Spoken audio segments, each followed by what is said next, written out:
Chapter 51. The powerful Jinyu and Otomoto appear. When Frisia comes to Earth, the Z warriors try their best to stop him. At this time, Otomoto is practicing in the Spirit Time Chamber, intending to further integrate the aura of God. Gohan and his group are currently fighting against Frisia's army, with each person fighting against about 170 people. After a while, there were only a few of Frisia's troops left on the battlefield. At this moment, a red bull-headed man hugged Gohan directly, but his strength was like a child's in front of Gohan. Just when Gohan was about to exert his strength, a beam of light directly penetrated the two of them. The person who shot the beam was another master of Frisia's army, Tagoma. When the chief of staff of the Frisia army saw Tagoma taking action, he angrily said to Tagoma, "Tagoma, what are you doing? You're too long-winded, Solb. What did you say? What Lord Frisia needs is not trash. Zasami's power is not enough to defeat that guy. It is better to take advantage of Zasami trapping him and get rid of both of them directly." What? Solbi was surprised by Tagoma's words, then he turned on the detector and looked at Tagoma. It would have been better if he hadn't looked at it. Once he did, Solbi was shocked by Tagoma's fighting power. This guy's combat power is actually much higher than the previous Jinyu force. Jinyu force? I remember now, there seemed to be this unit a long time ago. Tagoma said proudly, "Lord Frisia, if I get rid of all of them, can you give me Solbi's position as a staff officer?" "Of course, you can also pick as many planets as you like," Frisia replied. After hearing Frisia's reply, Tagoma attacked Gohan and his group directly. It turned out that no one was a match for Tagoma, and at this moment, Gotenks directly hit Tagoma's groin. Tagoma collapsed to the ground. When Gohan and his friends saw Gotenks, they immediately started to scold him. However, Gotenks completely ignored their scolding and turned around to start talking nonsense to Frisia. As a result, when the time came, the two separated. At this time, Tagoma slowly floated up, and then said in front of Frisia, "Lord Frisia, it's great to see you again." "Wow! You don't seem to be Tagoma, who are you?" "I am the captain of the Jinyu force, Jinyu." Jinyu said while making a few gestures. "I see, you are Jinyu. Why are you here?" "Lord Frisia, this is a long story." Jinyu explained everything to Frisia, and then at Frisia's signal, he directly attacked Gohan. Just when Gohan was about to become a Super Saiyan, Otomoto appeared. After Otomoto came out of the Spirit Time Chamber, he sensed Frisia's powerful aura and instantly moved to the battlefield. After Frisia saw Otomoto, he thought of the scene in Hell when he was killed instantly by Otomoto, and his face was filled with uncontrollable anger. Jinyu didn't know Otomoto, so he said to him directly, "Another one? It doesn't matter, it's just one more dead person." "Who are you?" "I am a general under Lord Frisia, the captain of the Jinyu force." "Jinyu? Jinyu force? Ah! I remember that I also saw other members of the Jinyu force in Hell, but they were all so weak. Humph, I'm no longer the same person I used to be. Let me show you my strength." Jinyu directly attacked Otomoth. Otomoto dodged it with a flash, then fired a Kigong cannon in his counterattack, and Jinyu was seriously injured. "You may not know, but I defeated Frisia with one move in Hell. Even though he has become stronger now, I will still defeat him." "What? Impossible. Lord Frisia is number one in the universe. You must be lying to me." "Humph, then just wait in Hell." After saying that, Otomoto blew Jinyu into ashes. When Frisia saw Jinyu die, he took action himself and transformed directly into his final form. "I have been a genius since I was born, and I have never practiced before. Now, for revenge, I have been practicing for 4 months, and I am no longer the same as before. Then let me see the results of your practice." After saying that, Otomoto rushed forward directly. Chapter 52. When Frisia saw Otomoto coming towards him, he crossed his arms to block. Otomoto punched Frisia on the forearm and then kicked Frisia in the waist with a whip kick. Frisia was kicked away, and Otomoto rushed towards Frisia at the fastest speed, then punched Frisia directly in the face. Frisia fell from the sky, leaving a big hole in the ground. "Frisia, it seems that you haven't practiced enough." "He, I'm just playing with you, you really think you're an important person? Well, I'll show you how powerful I, King Frisia, am." After saying that, Frisia rushed directly towards Otomoto. Otomoto was surprised to see Frisia's speed.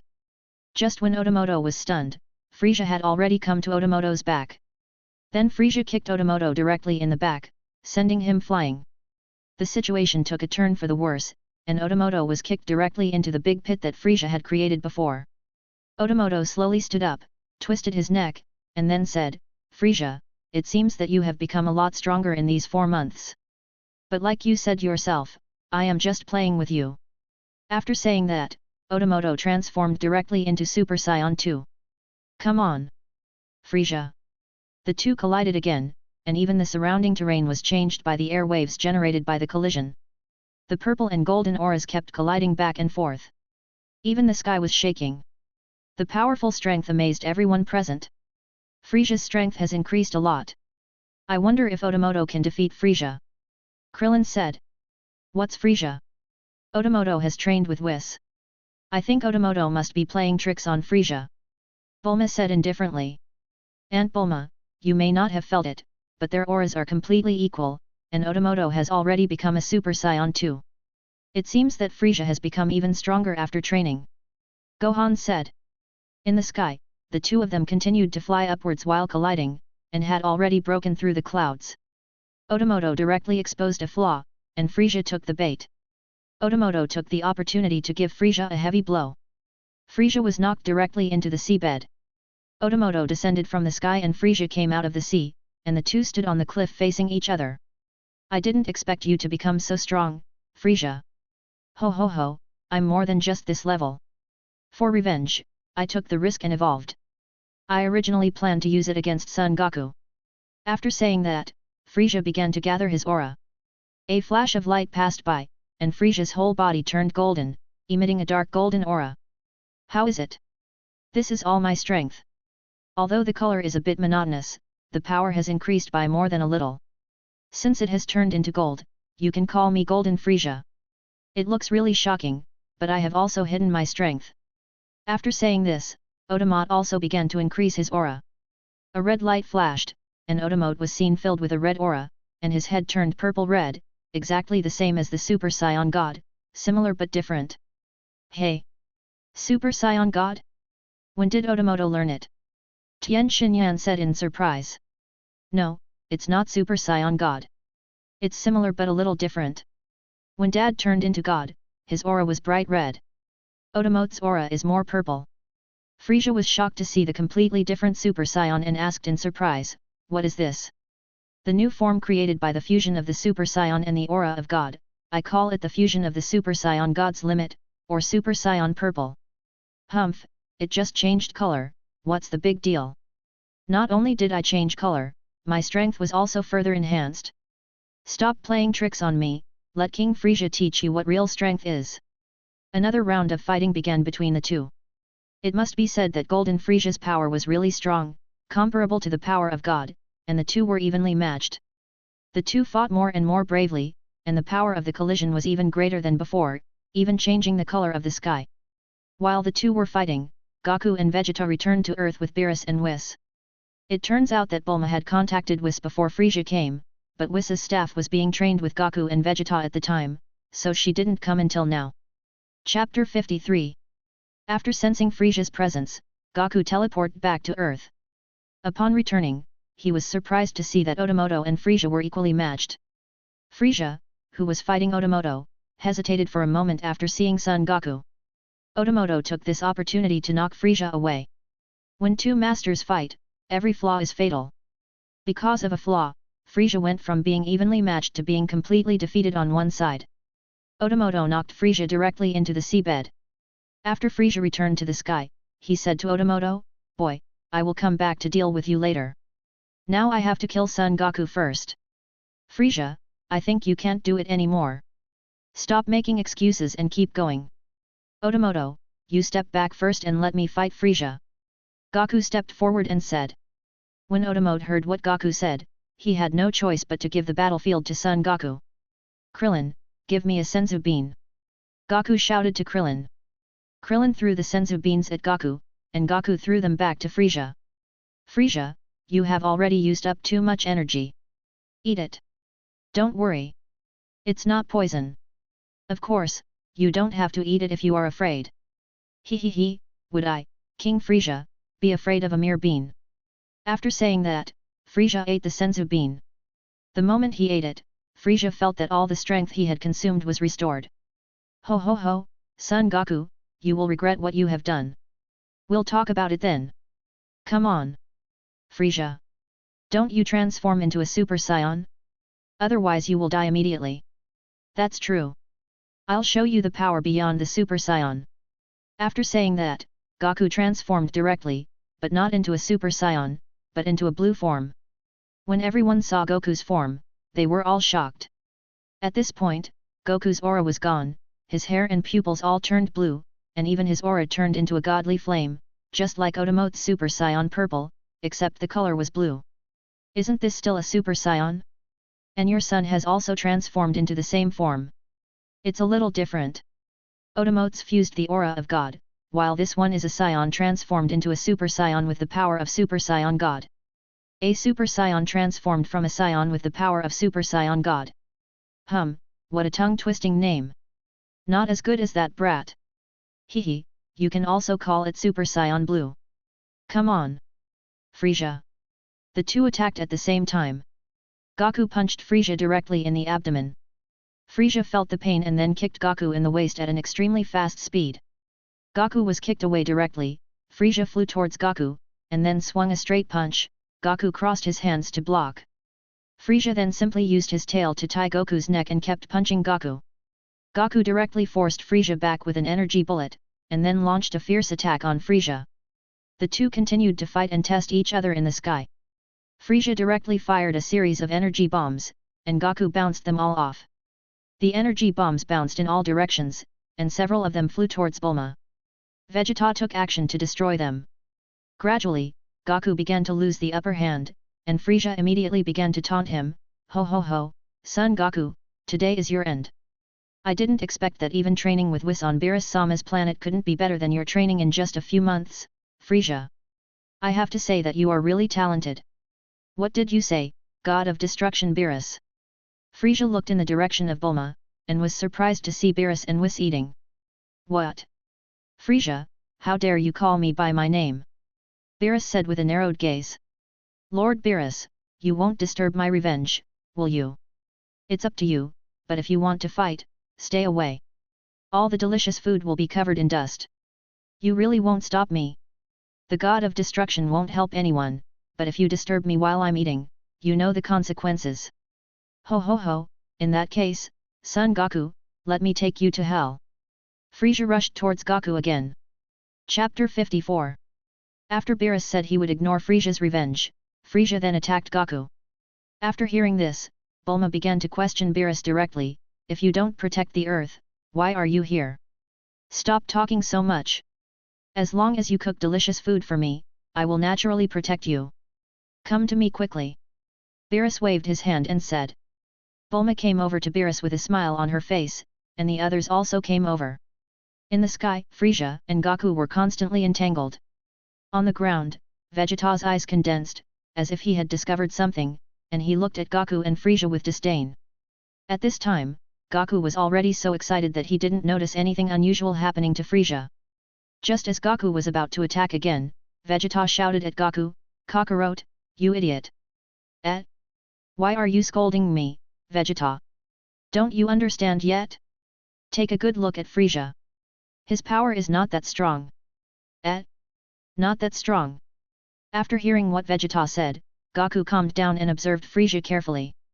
Suddenly, as if he had discovered something, he laughed. He, I understand. Frisia looked at Goku's smiling face and felt sick. He then asked loudly, what are you laughing at? Are you laughing at me? Look at how embarrassed you are. How dare you laugh at me? I'm not laughing at you, Frisia. I think you evolved directly and then couldn't wait to come here for revenge. So what? You are no match for me right now. After you became Golden Frisia, you came to Earth without adapting to your own strength. Although I am not completely familiar with my own strength, your time limit is faster than mine, so you are no match for me now. Are you kidding? I'm Frisia, the Emperor of the Universe. Let me show you how powerful I am. Frisia rushed forward and punched Goku in the face. As a result, Goku didn't dodge at all and took it head-on, just like he did on Namek back then. At this time, Frieza was already at the end of his strength. Although he could maintain the form of Golden Frieza, his combat effectiveness was greatly reduced. Even his full strength punch could not cause any damage to Goku. Give up. Frieza, you're done. Frieza looked at Goku with a ferocious face, and suddenly, a sinister smile flashed across his face. At this moment, a beam of light shot through Goku's heart, and Goku changed directly back from the blue state. The person who did it was the chief of staff of Frieza's army, Salbai. Just when Frieza was about to kill Goku, Vegeta took action. Vegeta directly deflected Frieza's energy bullet, which killed Sorbi, and then threw Goku to Piccolo and others. Hurry up and give Kakarot some senzu beans. He's not dead yet. After saying that, Vegeta turned and looked at Frieza. When Frieza saw Vegeta, he laughed and said, "He, Vegeta, I'll give you a chance. Kill Son Goku and I'll make you my right-hand man." Are you kidding me, Frieza? You are the one who destroyed planet Vegeta. Do you still want me to continue to assist you? Outside the battlefield, Whis whispered to Beerus, "It seems that it was you, Lord Beerus, who instructed Frieza to destroy planet Vegeta." Beerus made a hushing gesture to Whis with an unpleasant look on his face. After hearing what Vegeta said, Frieza laughed and said, "Are you here to die? You are no match for me, my dear Vegeta." Humph, hey. Vegeta snorted coldly and began to gather his energy. A flash of light passed by, and Vegeta turned into the same posture as Goku. You may not know this yet? I can also transform into the legendary Super Saiyan. Then he slowly walked towards Frieza. A strong sense of oppression instantly descended upon Frieza, and Frieza continuously fired energy bullets at Vegeta. The dust raised by the air bomb completely submerged Vegeta's figure. Just when Frieza thought he had killed Vegeta, Vegeta slowly walked out of the smoke. Suddenly, Vegeta flashed in front of Frieza and punched Frieza in the stomach. Frieza covered his stomach, and Vegeta kicked Frieza directly to the cliff nearby and smashed a big hole in it. Frieza knelt on the ground and also exited the Golden Frieza form. Vegeta immediately gathered his energy bullets and prepared to give Frieza the final blow. "Frieza, you're done, go back to hell."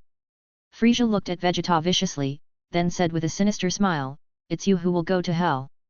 After saying that, Frieza pressed hard on the ground, and the entire earth exploded. Chapter 55. Frieza was forced into a desperate situation and destroyed the earth directly. Whis deployed a protective shield to protect everyone outside the battlefield. Goku was filled with regret, and Gohan fell to his knees, still muttering about Videl and Xiao Fang. Otomoto gnashed his teeth and shouted at Frieza, wishing he could grind him to ashes. Beerus said to Goku, "If you had destroyed Frieza earlier, this wouldn't have happened at all, or if you had teamed up with Vegeta.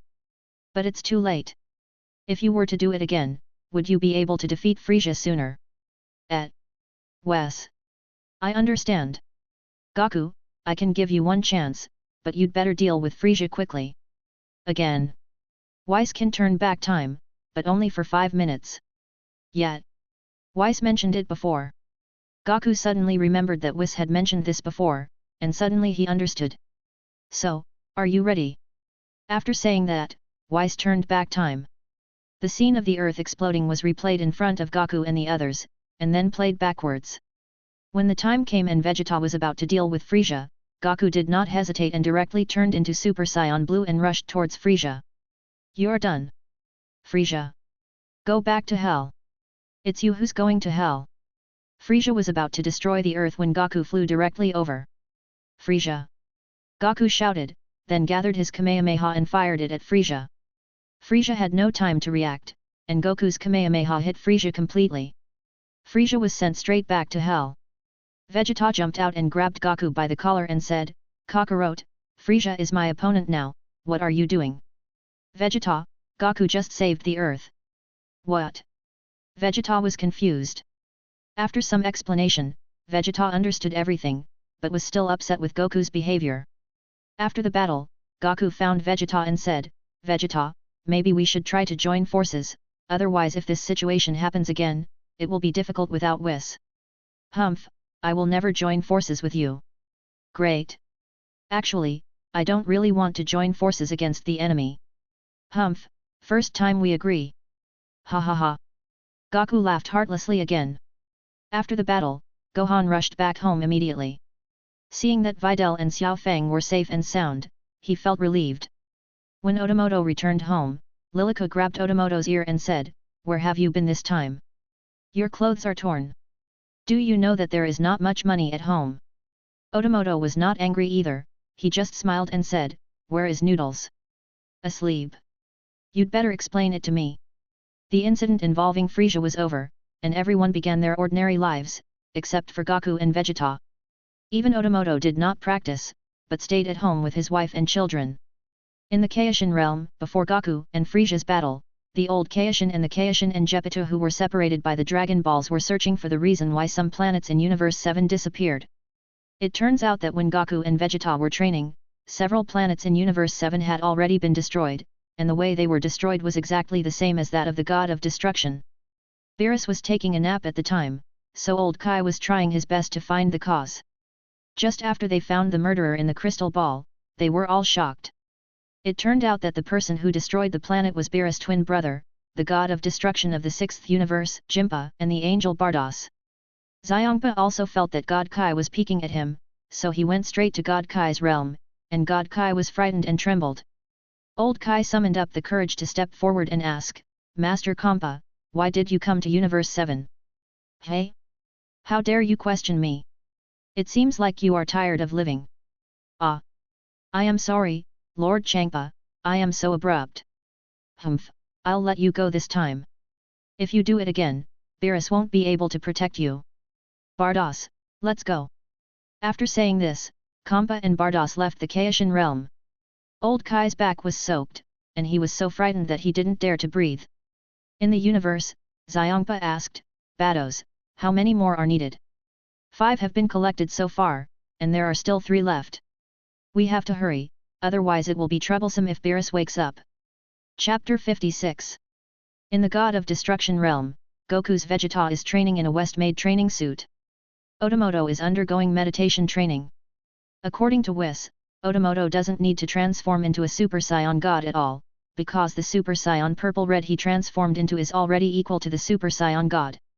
Now, Otomoto needs to further integrate the aura of God to reach a state equivalent to Super Saiyan Blue. What this means is that Super Saiyan Purple is the Super Saiyan God transformed by Otomoth, and Otomoth needs to reach a stronger level on this basis. At this moment, a meteor landed in the realm of the God of Destruction. The loud noise startled Gaku and Vegeta, and even Otomoto came out of his meditation. Beerus angrily rushed towards the two of them, saying as he ran, "You two made such a big noise again, I'm going to destroy you." Gaku and Vegeta were so scared that they ran away, but because of their special training suits, they were blown away by Beerus's destructive bomb. Outside the gate, a fat figure was about to break down the door of Beerus's house, but was blown away by a destructive bomb. Kampa got up from the ground and saw Beerus looking for something in the sky, and shouted. After hearing the sound, Beerus fired countless energy bombs directly in the direction of Kampa. When the smoke cleared, Changpa, with his face covered in dust, said to Beerus, "Beerus, is this your welcome ceremony? Who are you?" Beerus looked at Kampa in confusion. Bardos handed Changpa a towel. Changpa wiped his face and said, "It's me, Changpa." "What? It's Xiongpa. What do you want from me?" "I'm here to make you feel despair." In the hall of the Temple of Destruction, Beerus and Kampa sat opposite each other. Gaku asked in confusion, "Who is he? Why does he look so much like Fat Lord Beerus? How rude." "This is the God of Destruction of Universe 6, Beerus Sama's twin brother, Lord Kampa." "Eh? Lord Beerus' twin brother?" Otomoto said in surprise. "Well, who is stronger, you or Beerus Sama? You can tell by the body shape." "Hey! Bardos!" When Xiongpa heard Bardos teasing his weight, he shouted directly at Bardos. Beerus asked, "Tell me clearly, what are you doing in Universe 7? I told you, I'm here to make you feel despair." "Bardos, take that out." Bardos pulled out a device and opened it, revealing a few hard-boiled eggs. Xiongpa told Bardos to distribute the eggs to everyone. "This is the boiled egg of the Dong Dong bird, but it is the most delicious." They ate it together, and Gaku exclaimed that it was delicious. Otomoto whispered to Gaku, "Dad, this egg tastes almost like a boiled egg, but it's really good." Xiongpa heard the conversation between the two and said proudly, "So, Beerus, I won this time." Beerus said to Whis expressionlessly, Whis, take that out. Weiss took out the instant noodles and placed an hourglass next to it for timing. Xiangpa said doubtfully, how do you eat this? You're not going to pour sand on it and eat it. It doesn't look tasty at all. When the time was up, Beerus said it was time to eat. Kampa and Vedodara couldn't stop after just one bite. He finished his soup and licked his lips. Suddenly, Kampa felt that he had lost his composure in front of Beerus and immediately put on a serious expression. Hey Beerus, what is that thing? This is called instant noodles, a delicacy from Earth. Earth? Yes, and there are a lot of delicious foods on Earth.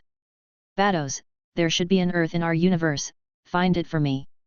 Bardos agreed and began to search for the Earth in the 6th universe.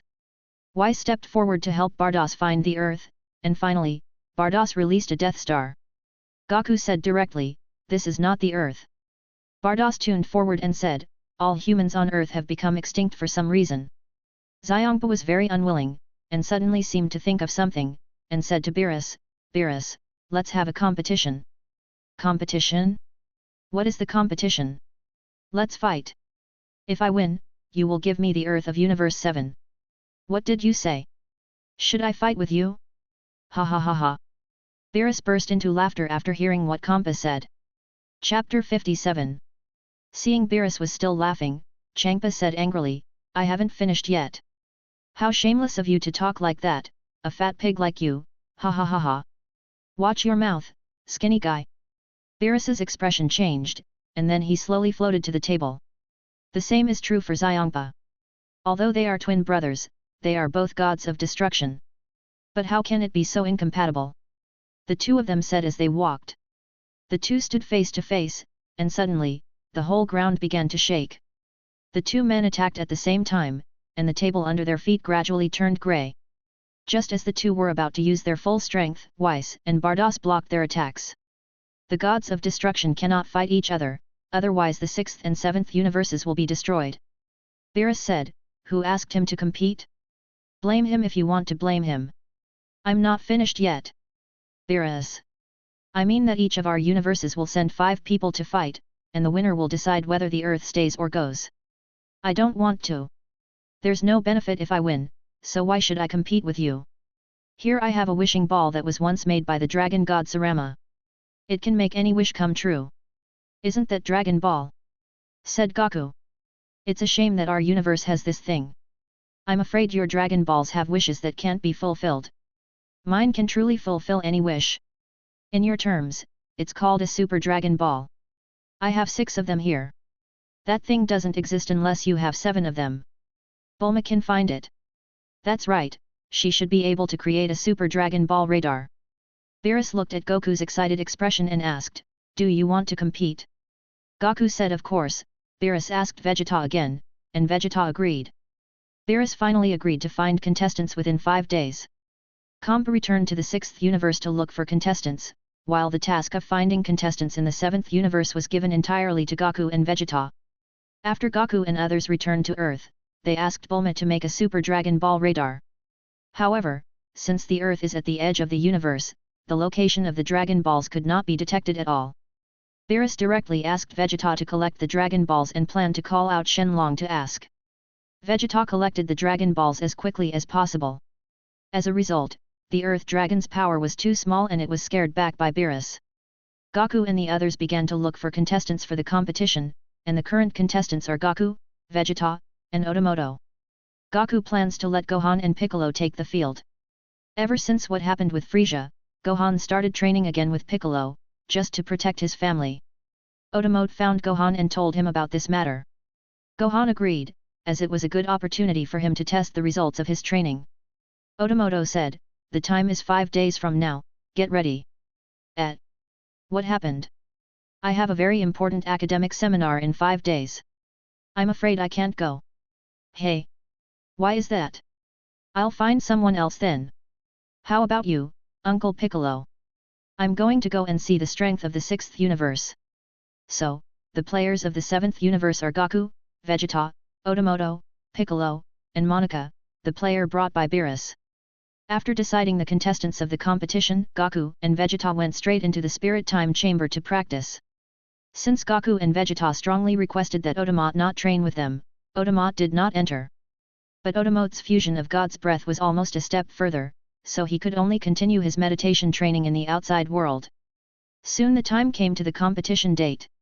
Weiss brought the shuttle cube to Earth and brought the contestants and spectators to the Nothing Planet, named after it by Xiangpa. I saw an arena similar to the one used for the world's #1 martial arts tournament in the middle of the planet, covered by a huge oxygen mask. There were ordinary spectator seats all around, and it was very uncomfortable. As soon as Beerus arrived, he directly changed the audience seats into comfortable grass, completely stealing the limelight from Kampa. Xiangpa was so angry that he immediately asked Bardos, "Why didn't you create such a good environment from the beginning?" Bardos said, "If a servant does not understand the master's taste, then the servant is unqualified." "Ha ha ha ha ha ha, Xiangpa, it seems your taste is really bad." Beerus laughed at Xiangpa again. Chapter 58. The competition between the two universes officially began. The first round was a written test. Others didn't have to worry, but with Goku's IQ, he was almost eliminated. Then they drew lots, and Goku was the first to go on stage. Opposite him was a yellow alien who looked like a bear and was named Bodham. At the referee's command, Goku attacked Bodham. Bodham stood still and took Goku's attack head-on. Every time Goku punched Bodham's stomach, it was like hitting cotton, completely ineffective. At this time, Goku had eaten too much barbecue before coming here, and he was so full that he had no strength at all. So, he started running around the ring. Seeing this, Bodhimo thought that Goku was trying to confuse him, so he fired air bullets from his mouth. Goku can use it to practice dodging and digest the food at the same time. After a while, Goku felt that he had almost recovered, so he attacked Bodham directly. But it still didn't have much effect. Suddenly, as if Goku had thought of something, he directly attacked Bodham's lower body. It turned out that Bodhisattva was very big and basically only focused on defense, which made his lower body unstable and he was directly knocked to the ground by Goku. Goku dragged Bodhimu directly towards the edge of the ring. Bodhimu couldn't get up at the back and kept firing energy bombs at Goku. Goku dodged them all and stopped at the edge. Bodham also climbed up and attacked Goku, but was thrown off the stage by Goku with an over-the-shoulder throw. Xiangpa was so angry that he started scolding Bodhidharma. The rule of the competition is to defend the ring, so Goku comes out next, and the people sent by the 6th universe shock Goku and others. The 6th universe sent out Frost, and Frost looked exactly like Frieza except for the color. As soon as Frost came on stage, he smiled and said, "Nice to meet you, friend of the 7th universe. My name is Frost." This action shocked everyone present, as they did not expect that someone from Universe 6 and Frieza's equal would be so polite. At this time, the referee said, "Contestant Frost from the 6th universe has made great contributions in suppressing the rebellious forces in the rebellious universe, and has also won the Universe Peace Prize 3 times. When these words were spoken, everyone present was shocked again, because Frieza of the 7th universe was a villain who did all kinds of evil. I didn't expect that in the 6th universe, Frost is actually a good person. Everyone in Universe 7 has a good impression of Frost, except Vegeta." The match begins, and Goku says, "In my universe, I've fought people just like you." "Oh. Really? Then who won?" "You'd better stop asking. It seems the result is obvious, but I won't lose," Frost said before stepping forward and attacking Goku. Goku was unable to keep up with Frost's speed and was knocked down by him. "I'm not as strong as you, but lightweights also have lightweight tactics. You're awesome. But I'm not bad either. I advise you to transform into your final form." "Eh? Why do you know I can transform?" On the contestant stage, Piccolo said, "Although they are two completely different people, they will definitely transform." Frost was a little shocked, but responded, "In that case, I will use my final form to fight you." After saying that, Frost directly gathered energy, and then transformed into assault form amid Frost's roar. "This is my final form. It feels a little different. Come on," Goku said as he got into position and Frost attacked Goku. The two seemed evenly matched, but in fact, Goku was not using his full strength at all, while Frost was having a hard time fighting. The referee explained, Frost's current form is called Assault Form. He once used this form to destroy the rebel warship. Goku gradually felt bored, and then said unhappily, "You still have a transformation. You reserved your strength for the next game." Why do you say that? Because me too. After saying that, Goku directly transformed into a Super Saiyan. This scene shocked everyone in Universe 6. Kampa asked the Saions in his own universe, "Hey, can Saions transform?" "I don't know. I've never heard of it." The Saions of Universe 6 were also shocked. After seeing Goku's transformation, Frost said, "It seems that this form is no match for you, but I am not like what you said. I once used my final form to kill someone who didn't need to be killed, so I sealed this form. However, Son Goku, you can withstand the power of this form of mine."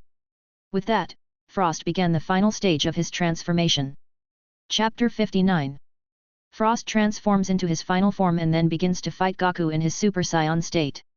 At this time, Frost's fighting power was on par with Frieza when he was on Namek, but in Goku's opinion, it was still not enough.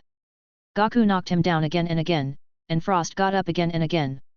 Everyone didn't understand why Frost was fighting so hard.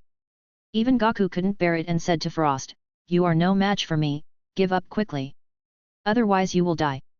"I can't give up, for the children who lost their homes in the 6th universe." Bardos explained, "In order to get him to come, I promised to sponsor him if the 6th universe defeated Lord Xiongpa. If we lose, there will be no sponsorship, right?" "Yes. He's so pitiful. Master Xiongpa, a god of destruction, cannot have such thoughts." On the stage, Frost said with difficulty, "In order to get the sponsorship from Lord Xiongpa, I can't fall here." Then, he rushed directly towards Goku. Goku couldn't bear it, so he just defended passively and didn't take the initiative to attack. Just as Frost threw a punch and Goku caught the attack with his palm, Goku's mind began to become dazed. Frost took the opportunity to kick Goku off the ring, and everyone in Universe 7 was shocked because they didn't expect Goku to lose. Goten quickly brought Chi-Chi to the bottom of the ring and helped Goku up. "Goku, what's wrong with you?" Goku opened his eyes and said weakly, "I don't know, I just suddenly felt a little dizzy." "You should take a break. I'll leave the rest to Otomoto and the others." Goku returned to the contestants' stage, and Otomoto came up and asked, "Dad, what happened to you? Frost's attack was not strong at all, why did you lose?" "I don't know, I just felt something was wrong, and by the time I realized it, I was under the ring." In the stands, Jake looked solemn, as if he was thinking about something. The game continued with Piccolo fighting against Frost. As soon as Piccolo came on the court, he took off his heavy suit and started to gather the magic light-killing cannon. Piccolo's idea was to use his strongest move to end the battle in one go. But Frost didn't give him any chance and attacked Piccolo directly, and Piccolo kept dodging. Frost continued to attack Piccolo, and Piccolo gradually felt exhausted, so he used his clone skill to confuse Frost. Frost, like Frieza, cannot sense Chi, and can only destroy Piccolo's clones bit by bit. Just when Frost destroyed Piccolo's clone, Piccolo had already gathered the magic light-killing cannon to its maximum energy. Otomoto said, "Uncle Piccolo has gathered all the magic light-killing cannons to their strongest, but there is still a problem. Frost is faster than Uncle Piccolo. If he can't kill with one strike, then I'm afraid Frost will win this match." Piccolo on the ring also thought of this problem, so while Frost was not paying attention, he lengthened his hands and tied up Frost. Just as Piccolo was about to fire the magic light cannon, he suddenly felt dazed and the hands that were restraining Frost loosened. Frost took the opportunity to knock Piccolo off the ring.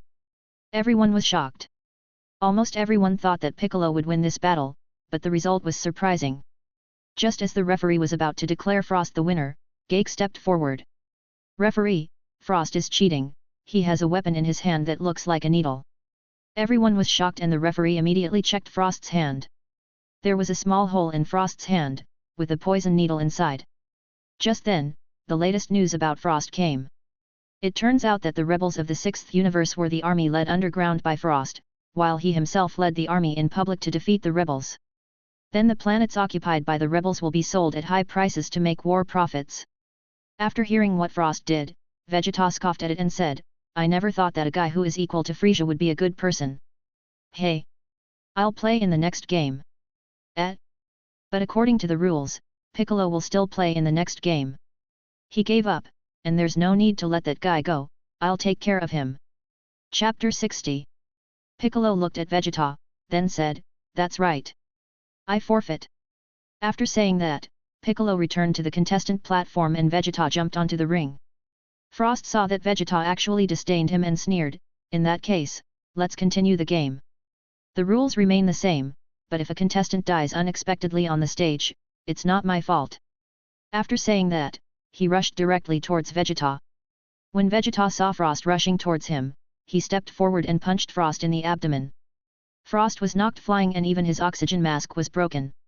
Frost fell from the sky and landed outside the ring unconscious. The referee immediately checked Frost's condition. Vegeta said with disdain, "Don't worry. I'll show mercy." The referee checked Frost's condition and found that he was still alive, so he announced, "Contestant Vegeta wins." Vegeta has no good feelings towards anyone of the same race as Frieza, so when he first met Frost, he immediately thought that he was not a good person at all. After a short break, it was the turn of the metal robot Maget from the 6th universe to take the stage. Just after Maget stepped onto the ring, Xiongpa ordered Bados to create a protective shield directly outside the ring. "Let's change the rules now. We should also set a range in the air. If you exceed this range, it will be considered out of bounds," Xiongpa said. Beerus was immediately displeased when he heard that Kampa had changed the rules without permission. He rushed up to Kampa and said, "Kampa, what do you mean by this? You didn't even discuss it with me before changing the rules." "Humph, Beerus, I don't want to discuss anything with you. I was the one who found this place, and I was the one who proposed the competition. What did you say?" Beerus was directly angered by Kampa's attitude. In the ring, Vegeta looked at the protective shield around him and said, "It doesn't matter, no matter what the enemy is, I will defeat him." Maget held a cup and walked towards Vegeta, making a big hole in the ring with every step. The cup contained not a drink or water, but boiling magma. Maget drank the magma in one gulp and then attacked Vegeta directly. The huge size and powerful force smashed the entire ring to pieces. Vegeta flew directly into the air. Maget spit magma saliva directly at Vegeta, and Vegeta hurriedly used the Gallic cannon to resist. At first, Vegeta could still resist, but gradually, Maget's magma saliva suppressed Vegeta, and Vegeta hurriedly dodged. Maget continuously fired lava saliva at Vegeta, and Vegeta could only keep dodging. Beerus outside the field felt something was wrong. It was impossible for Vegeta to be unable to defeat even a robot. Otomoto said, "It may be that Uncle Vegeta's breathing is not smooth because of the barrier, so he can't exert his full strength." After hearing this, Beerus angrily said to Kampa, "Kampa, I was wondering why you wanted to change the rules. So this is it." Kampa looked at Beerus with disdain, then said, "Look down for yourself." Beerus looked down at the ring. While the barrier covered the ring, there was also a hole at the bottom. Beerus was speechless. On the ring, Vegeta was still dodging Maget's lava saliva. Vegeta was accidentally knocked away, and just when he was about to touch the barrier, Vegeta fired a gas bomb at the barrier, and finally stopped a little bit away from the barrier. Because the temperature of Maget's magma saliva was too high, Vegeta had difficulty breathing and could not fully exert his strength. He was completely suppressed by Maget. When Vegeta was struggling with Maget, he fell out of the ring. Just when Xiongpa was feeling happy, the referee said, "Vegeta stepped on the debris of the ring, so he is still in the ring and is not out." Xiongpa was so angry that he wanted to destroy the referee, but Beerus said, "Xiongpa, don't be like a child. The referee has more power in the ring than the god of destruction." Kampa was ridiculed by Beerus, but he didn't want to be looked down upon by Beerus, so he had to give up. Whis said to Beerus, "Lord Beerus, did you really mean what you just said?" "Of course not. I just wanted to piss off Xiongpa." Vegeta slowly floated up, looking very bad. Chapter 61. Goku and the others were happy that Vegeta was not eliminated thanks to the rules, but Piccolo said directly, "It's good that he was not eliminated, but that's not what Vegeta thinks." On the ring, Vegeta looked unhappy, muttering, "I, Prince Vegeta, am defeated by the rules." Then he said to Xiongpa, "Hey! As long as you don't touch the barrier, you are not out, right?" "That's right, as long as you don't touch the barrier, you can do whatever you want." After getting Xiongpa's affirmation, Vegeta smiled slightly, and then released all the strength in his body. The powerful energy made Maget's eyes unable to open. When Xiongpa saw Vegeta's actions, he immediately laughed. "Is this guy's brain broken?" At this moment, Xiongpa's laughter stopped abruptly, the barrier began to slowly crack, and then suddenly exploded. Vegeta used all his strength to destroy the barrier, then took a deep breath and said, "As long as I can breathe fully, I am invincible." Changpa said to Bardos, "Bardos, why don't you create an indestructible barrier?" Because Lord Xiongpa said that this kind of thing can be done casually. Xiongpa had nothing to say. On the ring, Vegeta attacked Maget directly. Without the barrier, Vegeta's strength was fully exerted. Under Vegeta's continuous attacks, Maget was forced to the edge of the ring. Vegeta continued to attack, saying, "Without the barrier, you can't resist my power. Get down, you piece of junk." Then, he knocked Maget off the ring with a heavy punch. The game was over, Vegeta won, and returned to the contestant platform. Vegeta asked for a glass of water, then turned around and saw Maget crying silently. Vegeta was very confused. Weiss explained, "Maget belongs to the metal robot race. Although this race is very strong, it is very fragile psychologically. As for Maget, he must have been hurt by Vegeta's words about rubbish. Due to the battle between Vegeta and Maget, the ring has been destroyed, so the competition is temporarily stopped and Whis and Bardos are repairing the ring." After a while, the ring became bigger, and this match was between Vegeta and Cab. The Scions come from two universes. The Scions from Universe 7 are strong and muscular, while the Scions from Universe 6 have the opposite body shape to those from Universe 7. The barbaric Scions of Universe 7 versus the peaceful Scions of Universe 6. At the beginning, Cab assumed the same stance as Vegeta, and Vegeta couldn't help but praise, "Wow! The same stance as mine. Not bad." After saying that, he assumed the same stance. Cab took the first step and Vegeta kept parrying. Vegeta took advantage of Cab's weakness and launched a counterattack, but Cab took it all. Vegeta praised, "Your fighting ability is comparable to mine. Hey, quickly become a Super Saiyan and fight me." Cab was stunned. Vegeta was still urging Cab. Gabe bowed to Vegeta and said, "I'm sorry, I don't know how to transform. Could you please teach me?" "What did you say? You actually bowed to me, your enemy, in a fight?" Veins on Vegeta's forehead bulged. Cab was still asking Vegeta to teach him the technique of transformation, but Vegeta rushed forward and knocked Cab away. Then he kept attacking Cab, who had no ability to resist. Vegeta grabbed Cab by the collar and said, "Scions will never bow to the enemy, no matter what the circumstances. This is the pride of Scions. I can't hold on any longer. I give up." Gabe said weakly. After hearing this, Vegeta became even angrier and threatened, "Give up. Fine, if you give up, I will go to Universe 6 and destroy all the Scions. I will also destroy your home planet, Shadera." After hearing this, Cab's eyes narrowed, and then he pushed Vegeta away, with a faint golden light flashing on his body. "This has nothing to do with the planet Shadera." Gabe roared, and then transformed while roaring. After the transformation, Cab kept attacking Vegeta, at a speed so fast that Vegeta couldn't see clearly. Just when Cab attacked Vegeta's face, Vegeta smiled slightly. Gabe also reacted and felt a continuous stream of power surging in his body. After calming down, Gabe changed back. Vegeta said, "Do you feel it? The secret to becoming a Super Saiyan is anger."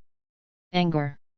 Yes, feel that feeling again, and then remember this feeling." Cab follows Vegeta's words and feels the anger again, then transforms directly. Chapter 62. Vegeta smiled with relief when he saw that Cab was very smart, and then suddenly turned into Super Saiyan Blue. When Cab saw the blue aura emanating from Vegeta, he was so shocked that he was speechless. On the stage of the contestants from the 6th universe, the last contestant from the 6th universe opened his eyes and looked at Vegeta. Vegeta said, "This is a stronger Super Saiyan Blue. You can reach this level with training." While Cab was still in shock, Vegeta suddenly attacked and hit Cab directly in the abdomen, knocking Cab unconscious. After the game, Vegeta poured a basin of water on Gabe, and Gabe woke up. Vegeta said, "Remember, as a Saiyan, you must never surrender to the enemy under any circumstances. This is the glory and pride of the Scions." "Yes. I understand. I will definitely practice hard and become as strong as Mr. Vegeta." Vegeta threw the water jug in his hand to the ground. Cab thought that Vegeta was unhappy with his words and lowered his head slightly. Vegeta said, "You can't be the same as me, you have to surpass me." Gabe was stunned for a moment, then said, "Yes, I will work harder and practice harder, and then surpass you. I won't be easily surpassed by you. Vegeta was teaching Cab. On the contestants' stand, Goku said in confusion, I didn't expect Vegeta to have this side. Vegeta is the prince of the Saiyans. He felt compassion for the Saiyans who were his own race and younger generation. I'm a Saiyan too, but Vegeta never treats me well. He probably hates you more. Really? I don't hate Vegeta. That's probably why he hates you. Vegeta returned to the contestants' stand, and Otomoto came forward and asked, Uncle Vegeta, you just said that the trick to Super Saiyan is anger, right? Yes, what's wrong? But Goten, Trunks, and I were never angry, so why did we become Super Saiyans? Who knows? Besides, who cares if you can transform or not? I remember the first time I transformed was when I was competing with Gohan. At that time, I carefully felt the flow of Gohan's aura when he transformed, and then I tried it myself and transformed. Vegeta looked very ugly. He remembered that when he transformed, he had undergone high-intensity training, and whether it was himself, Goku, or Gohan, they all transformed in anger. But when it comes to him, he makes the transformation into a Super Saiyan sound as easy as eating and drinking. I really want to kill him. After a short break, the game continued with Vegeta fighting against Hit, the killer of Universe 6. Vegeta immediately transformed into Super Saiyan Blue and rushed towards Hit. Just when Vegeta was about to attack Hit, Hit suddenly appeared behind Vegeta, so fast that no one could see clearly. Vegeta didn't believe it and continued to attack Hit, but Hit dodged Vegeta's attack again. Vegeta flew out without knowing what was going on. Everyone was confused, even Jack, who had super eyesight, couldn't see it clearly. At this time, on the contestant stage, Goku said to Otomoto, Otomoto, did you see it clearly? No, but I feel like Hit's victory doesn't just rely on speed. Otomoto is right. Hit doesn't win by speed, but by dodging, Weiss explained. Flash time. Yes, Hit can jump through time, and during the jump, he can move freely and hit his opponent. After hearing Weiss's explanation, Xiongpa asked Bardos in confusion, what price did you pay to find such a person? I promised him that if Universe 6 wins, I'll give him the shuttle cube.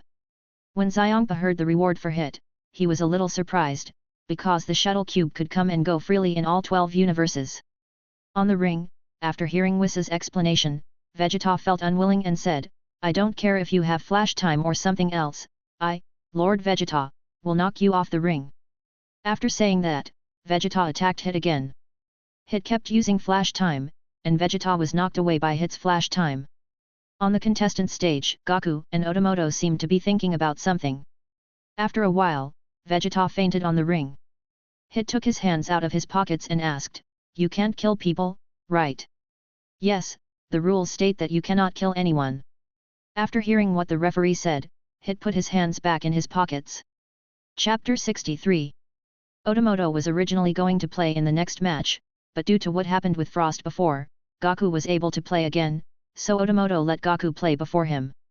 Goku excitedly jumped onto the ring, and then said to Hit, you are very strong. My name is Son Goku, and I am your opponent in this match. Please give me your guidance. You seem like a little child. Why do you say that? Even though I look young now, I am already quite old. I mean your character, and I am more than 1,000 years old. Hey!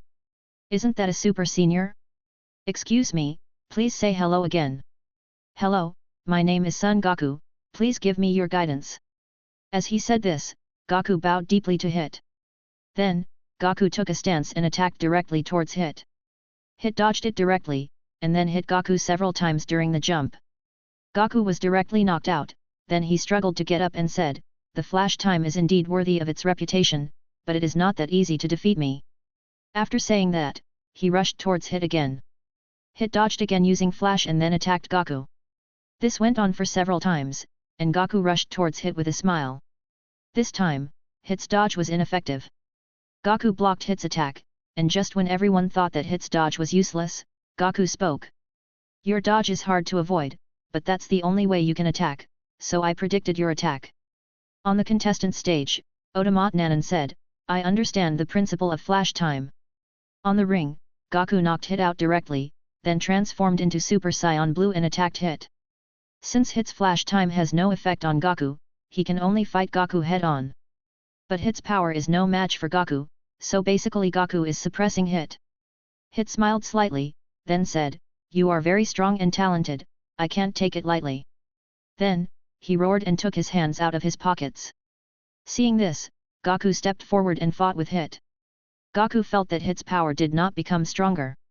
Just when he was wondering, Gaku was hit by Hit's flash time again. Everyone was very confused when they saw Hit's flash time was effective again. Hit explained, "My strength is not as good as yours, so I have grown. Before, I could only jump for about 0.1 seconds, but now I can jump for 0.2 seconds.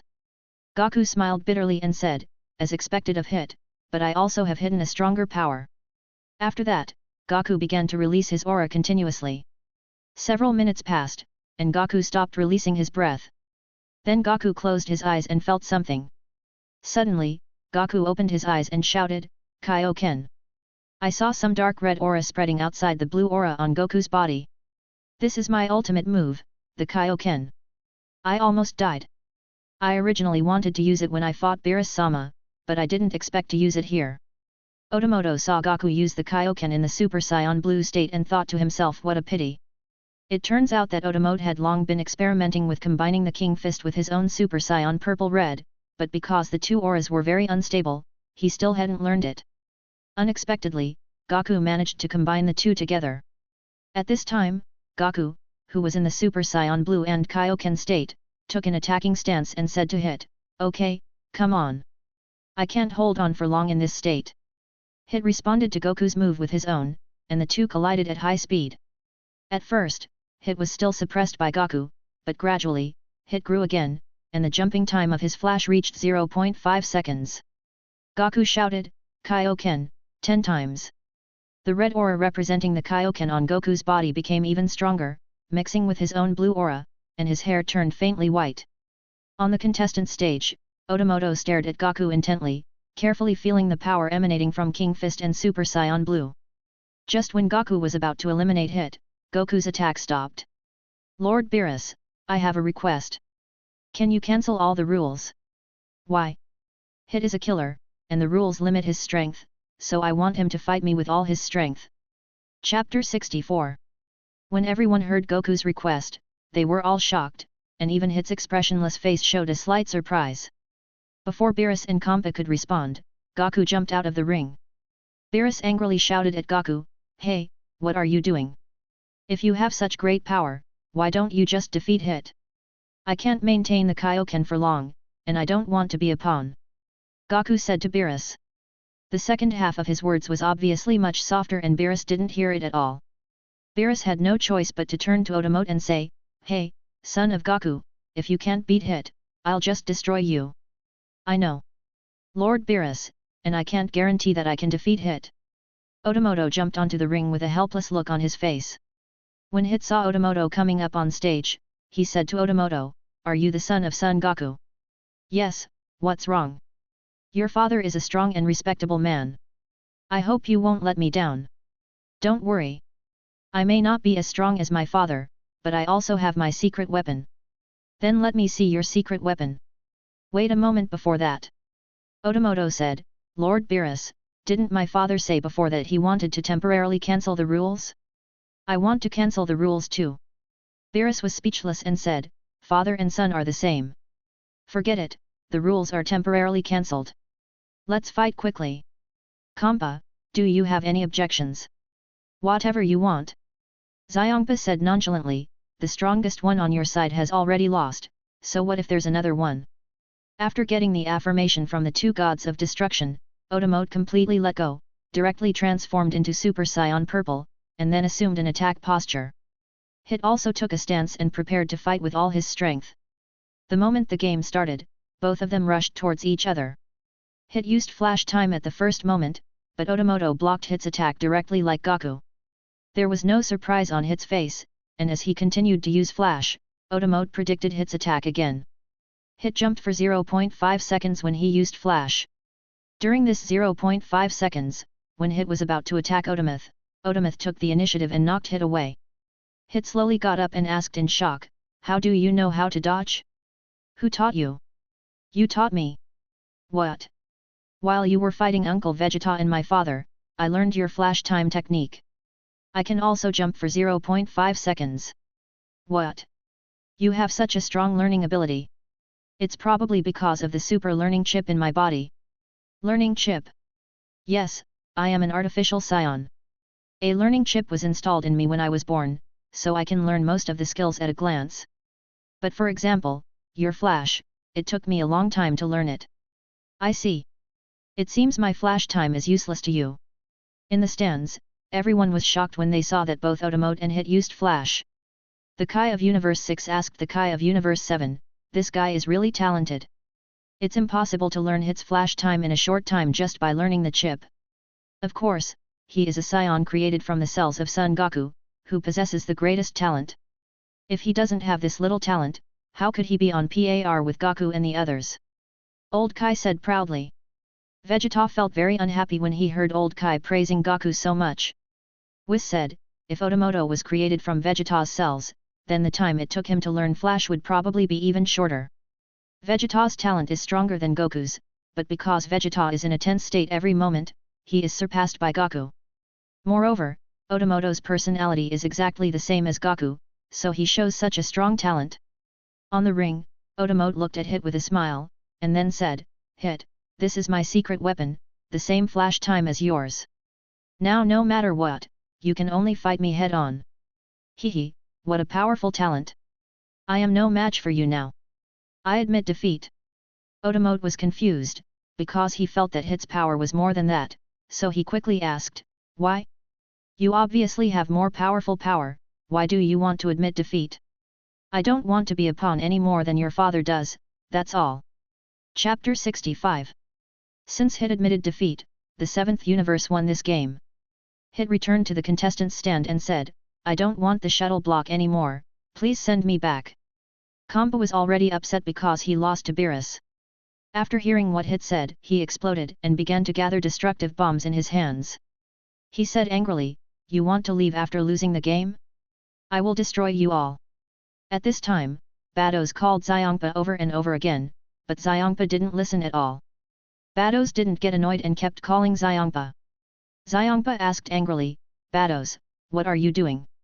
Bados pointed to the ring, and when Xiongpa saw the people on the ring, his eyes popped out. Whis also saw the people in the ring and silently called out, Lord Beerus, over there.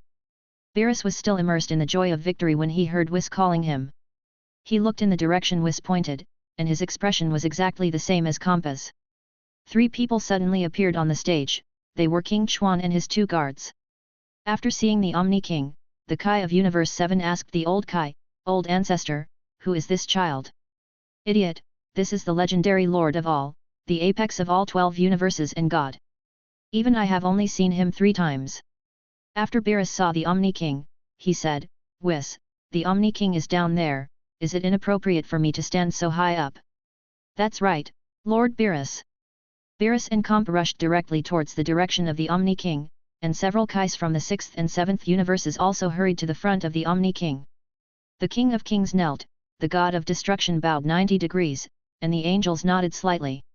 All these actions demonstrated the supreme status of the King of all kings. At this time, the King of all said, because you held the event without permission, I came here to inspect your work. Beerus and Kampa were so frightened that they dared not even breathe, and the 2 angels began to tell tales.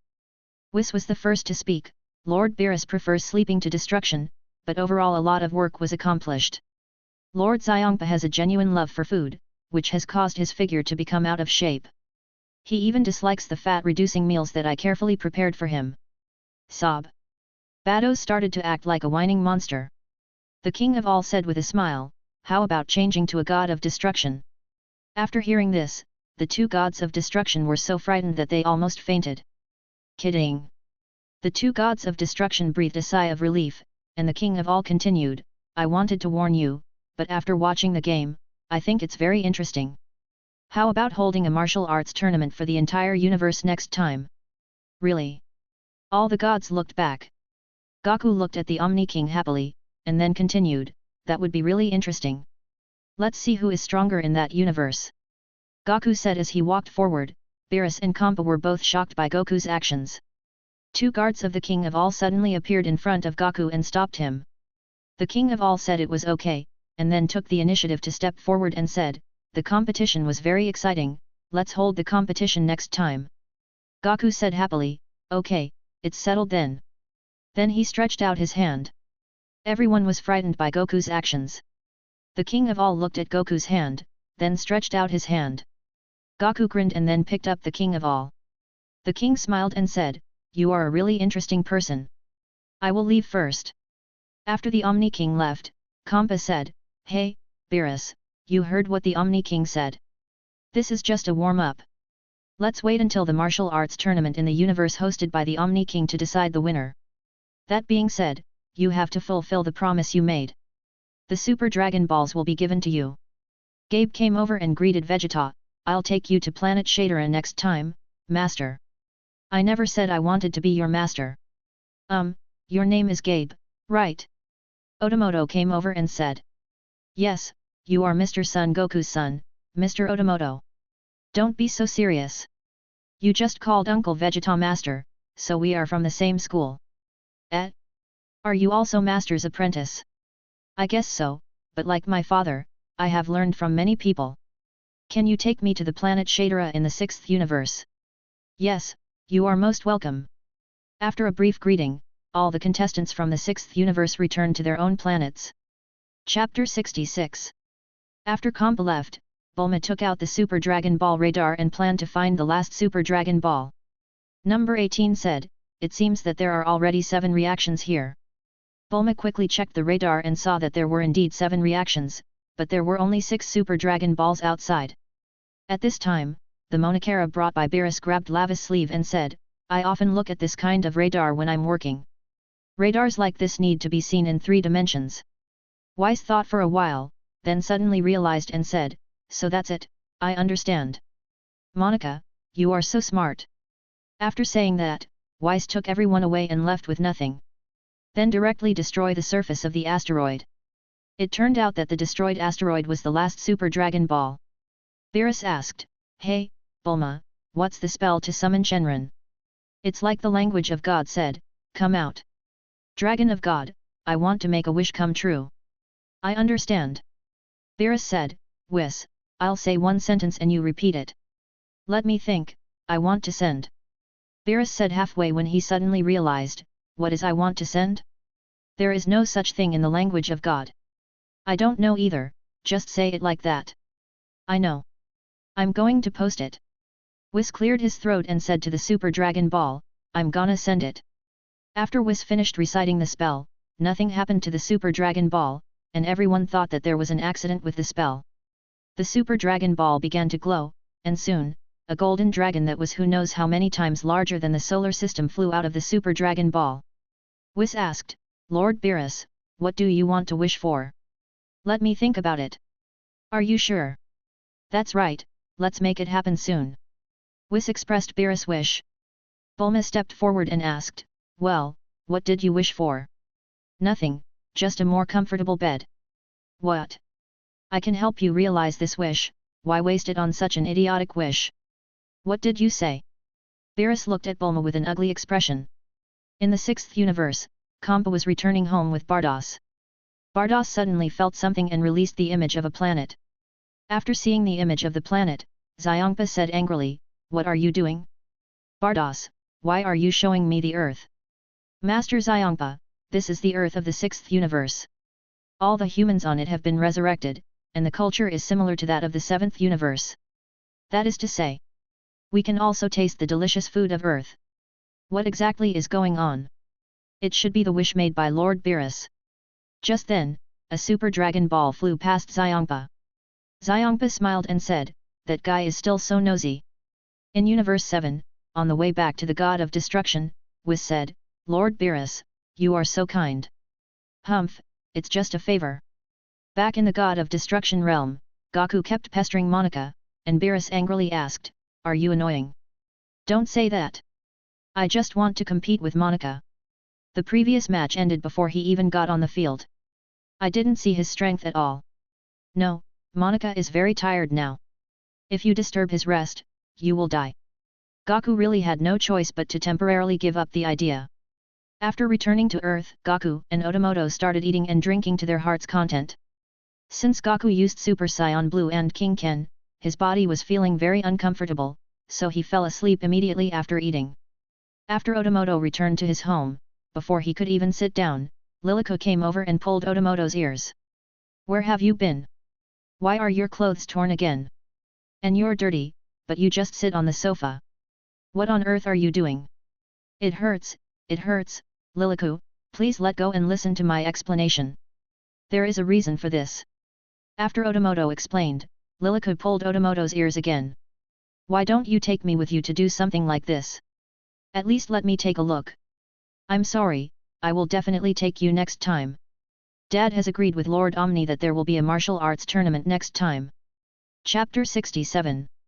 A few days after the martial arts tournament, the Universal Capsule Company was celebrating their victory in the competition. Whis and Beerus also came to Earth at Bulma's invitation. Just as everyone was waiting for someone, Monica drove a truck to the Universal Capsule Company. Everyone was shocked to see Monica actually working part-time, except Piccolo. Chi-Chi said, "I didn't expect that Monica, who is so powerful, would actually work seriously. Goku really needs to learn from Monica." "That's right, Otomoto, you also have to learn from Monica," Lilico said to Otomoto, who was eating. Otomoto had a mountain of food in front of him. He was eating enthusiastically when he suddenly heard Lilico calling him. She stuck her head out and said, "What did you say?" "Lilico." Lilico was speechless when she saw Otomoto not paying attention to his image. Then she said to Noodles in her arms, "Noodles, you must not be like your father when you grow up. You'd better learn from Gohan and become a great scholar." Noodles smiled at Lilico in response. Satan even prepared a set of Monica puppet costume. Goten and Trunks were playing and accidentally knocked Monica away. Monica fell to the ground and started crying. Just when everyone thought Monica was weak, a colorful beam of light landed in front of everyone. It was Beerus and Whis. Bulma stepped forward and questioned Beerus directly, but Beerus' expression completely betrayed him. Just then, Goku came to the banquet venue from the field. "Hey, Lord Beerus, and Mr. Whis." Goku greeted Beerus and Whis, then turned around and saw Monica. "Monica, you are here too. I wanted to compete with you last time, but Lord Beerus didn't let me. It's a good opportunity for us to compete this time." After saying that, he pulled the other person towards the open space without caring whether the other person was willing or not. Beerus was very upset when he saw Goku taking Monokera away. Chi-Chi scolded Goku, "Goku, can you take a shower and change your clothes? You look so ugly dressed like this." Goku looked at his work clothes.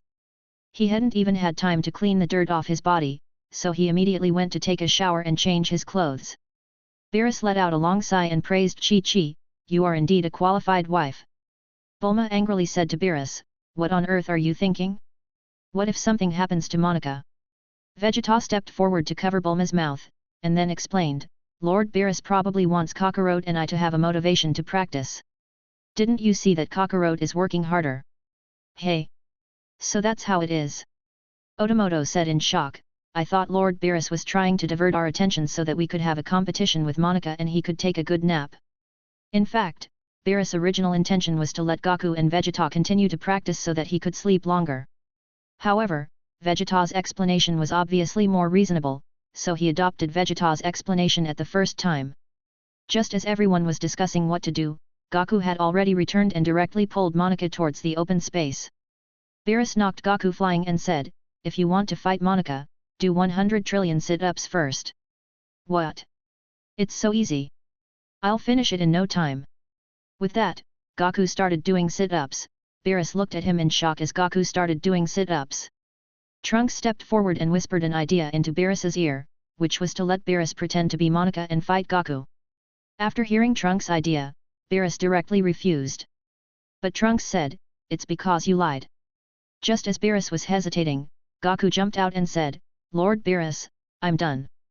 Monica, compete with me." "What? Even if you make 1 per second, it will take 3 million years to finish. How did you do it?" After 1 trillion, it will be 2 trillion, right? It will be done soon."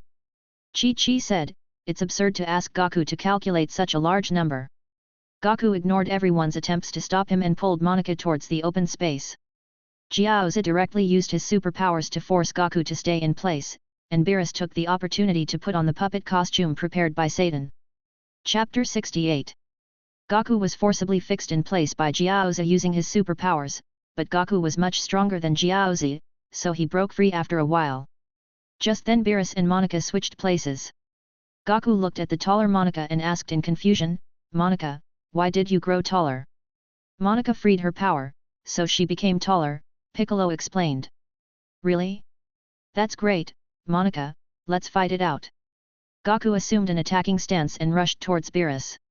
Due to his puppet suit, Beerus didn't dare to use all his strength and could only passively parry. As a result, the hand of the puppet suit was broken by Goku's powerful attack. Beerus quickly turned his hand behind his back and used one hand to block Goku's attack. Goku didn't notice anything at all, he just kept praising her, as expected of Monica, "You can block my attack with one hand." Beerus didn't dare to speak and just defended himself. Goku immediately burst out with even stronger power, and then directly tore a hole in the back of the puppet suit, and Beerus' tail was directly exposed. Goku kicked the hood again, and the hood started spinning. Everyone saw that Beerus was about to be exposed, and rushed forward to stop Goku from continuing his attack.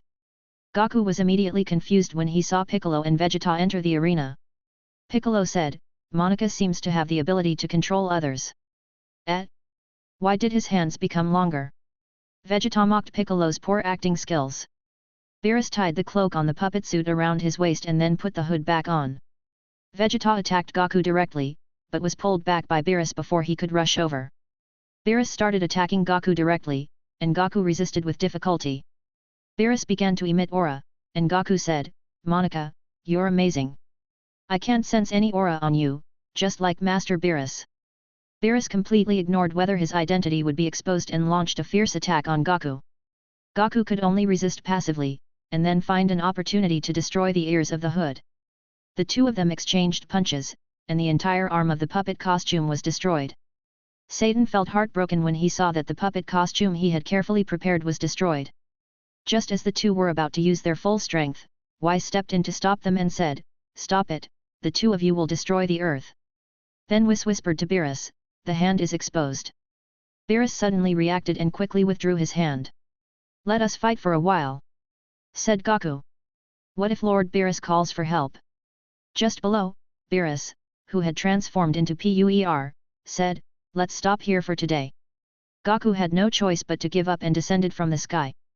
At this time, Yamcha said, "What a wonderful game." Monica even fainted. His hand pointed in the direction of Monica. Goku looked in the direction Yamcha pointed and saw Monica standing there steadily, wondering, what's going on? Everyone stared at Yamcha fiercely, and Yamcha realized that he had messed up. Beerus saw that his lie was about to be exposed, and his aura was slowly increasing. Goku smiled and said directly, "Monica, I didn't expect that you can clone yourself like Bu. It seems that I have to practice harder." Everyone breathed a sigh of relief. Goku ran straight to the dining table and started to eat. After Goku left, Beerus took off his puppet suit and breathed a sigh of relief, "Really? I finally got away with it." The banquet time passed quickly and everyone returned to their normal lives.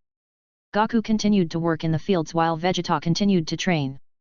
Otomoto originally wanted to practice with Whis, but was forced by Liliko to find a job. There was no choice but for Otomoto to work hard, but he took a break from his busy schedule and after fusing King Ken and Super Saiyan Purple Red together, he immediately ran to the Spirit Time Chamber to practice. After 3 hours passed outside, Otomoto came out. Although his clothes were torn, he couldn't stop looking happy. But as time goes by, joy turns to sorrow. When Otomo was about to go home, he suddenly found that he could not control his breath. After finally returning home, Chi-Chi called and said that there was something wrong with Goku's health, and that Goku's condition was exactly the same as Otomo's. There was no choice but for the two to go find King Kai. Chapter 69. Since the two of them couldn't control their breath, they couldn't determine the direction of King Kai's planet even through instant teleportation, and it took a lot of effort for them to reach King Kai's planet. King Kai examined the two of them, then pulled out a book and said, "You two have the same disease. Based on your symptoms, I can confirm that you have delayed onset disorder." What's going on?" said Goku. It's because you used the Kaioken recklessly. I don't know what happened to Otomoto. Well, I also used Kingken for 3 months in the Spirit Time Chamber. At that time, I saw my father fuse Super Saiyan Blue and Kingken together, so I tried it myself. Otomoto said, scratching his head.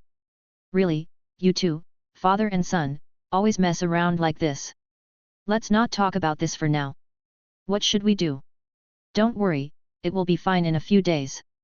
How long will that take? It could be a few days, or it could be a few years, I'm not sure, but during this time you just have to rest well. The two had no choice but to go home and rest. After a lot of effort, the two finally returned home. Shishi quickly stepped forward and asked, how is it? What did Lord Kai say? A lot of things happened, but now we can't practice, hehe. Chi-Chi learned the whole situation and called Gohan the next day. Gohan was in the middle of an interview, and was about to end the interview and go home when he got a call from Chi-Chi saying that Goku and Otomoto were sick. Chi-Chi stopped Gohan, we are planning to go to your house, so we can keep Xiao Fang company.